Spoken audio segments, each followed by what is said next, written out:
I woke up to the sound of something scratching at my front door. Not the usual rustle of raccoons or the low growl of a passing bear. This was different. Sharper, rhythmic, cautious. I rolled out of bed, rubbed the sleep out of my eyes, and shuffled across the wooden floorboards to peek outside. And there she was, a lynx. Not just any lynx. Her eyes locked with mine, and instantly I knew. It was her, the one I'd rescued almost a year ago, deep in the woods, half-starved and limping from a steel trap some moron had left out. But this time, she had something in her mouth. A kitten, a lynx cub, tiny, wiggling, with massive paws and eyes still barely focused. She placed it gently on my front porch, gave me a long look, and turned away.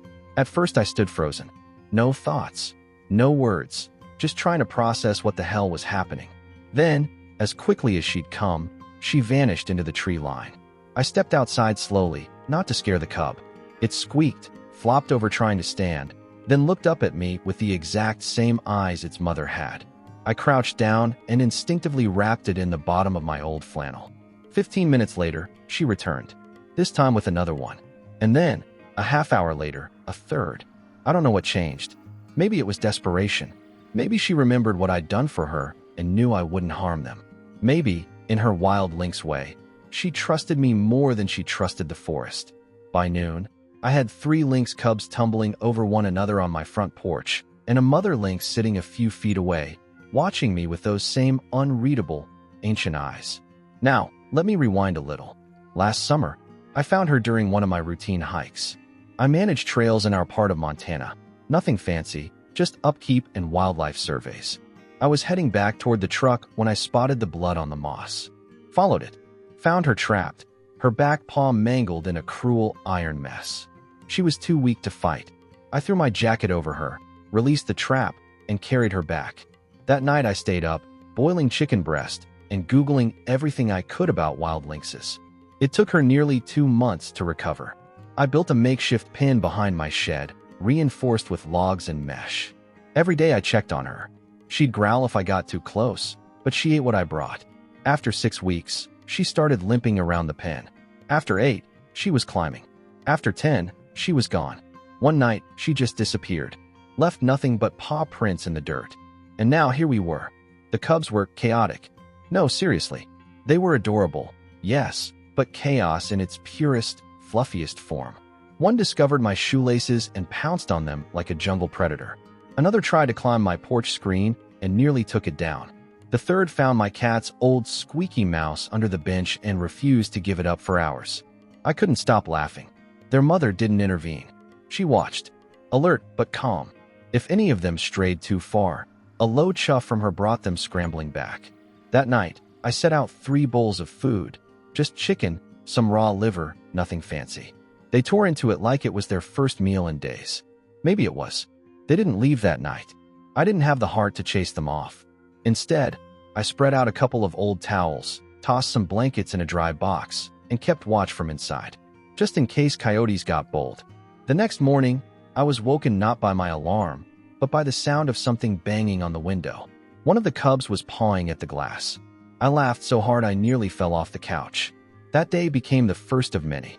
For the next 3 weeks, they showed up every morning. Sometimes they stayed all day. I started buying chicken thighs in bulk. They'd play, eat, nap, and then disappear into the woods again by dusk. It became our routine. Neighbors started to notice. My closest one, Marlene, stopped by one afternoon while I was sitting on the steps, a lynx cub asleep on my boot. "Is that what I think it is?" she asked, her eyebrows halfway to heaven. "3 of them," I said, grinning. "And their mom." She didn't freak out, bless her. Just took out her phone and snapped a few photos. Not everyone was as chill. Jack, my neighbor up the hill, is the kind of guy who thinks any animal bigger than a house cat is a threat. A week into their visits, I heard gunshots from his property. Not unusual for him. But this time, I had a sinking feeling. I went straight to his place. "Jack, you better not be aiming at the lynxes."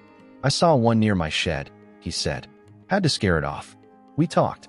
I told him everything about the rescue, the cubs, how they'd been no threat to anyone. To my surprise, he actually listened.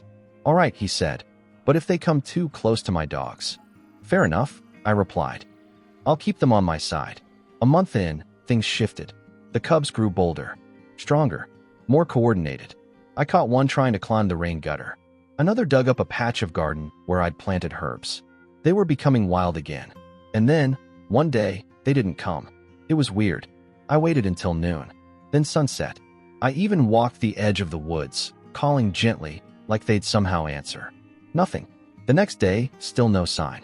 I felt like I'd been punched in the gut.